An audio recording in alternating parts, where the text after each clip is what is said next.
এখানেই শেষ না, এটি একটি আমরা শুরু করে আমরা জাস্ট মানুষকে মেসেজ দিলাম যে আমরা আজ থেকে শুরু করলাম, আমরা এই হাসপাতাল চত্বর থেকে শুরু করব, আশেপাশে যে জায়গাগুলো আছে এটি শুরু করবেন।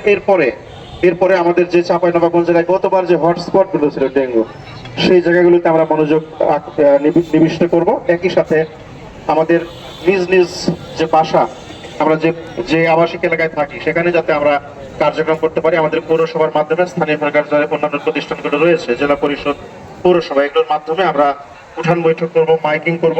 এই করার মাধ্যমে মানুষকে সচেতন করব। পাশাপাশি আমাদের যে ড্রেনগুলো রয়েছে সেগুলোতে আমরা স্প্রে করব এবং আমাদের যে সকল জায়গায় ফগার মেশিন দিয়ে ধোঁয়া দেওয়া দরকার সেগুলো দিব। এই সামগ্রিকভাবে আমাদের আজ থেকে আমাদের যে কার্যক্রম এটি আমরা শুরু করব। এটি চলতে থাকবে যতদিন পর্যন্ত না ডেঙ্গু পরিস্থিতি স্বাভাবিক আসে।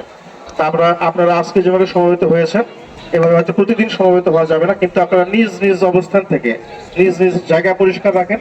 ডেঙ্গু মুক্ত রাখার জন্য যা যা নির্দেশনা দেওয়া থাকে প্রতি বছর স্বাস্থ্য মন্ত্রণালয় থেকে, আপনার স্থানীয় সরকার বিভাগ থেকে, সেগুলো আপনারা প্রতিপালন করবেন। তাহলে আমাদের আজকের যে প্রচার অভিযান এবং কার্যক্রম এখান থেকে শুরু হলো সেটি সাকসেসফুল হবে বলে আমার বিশ্বাস। ধন্যবাদ সবাইকে, ধন্যবাদ।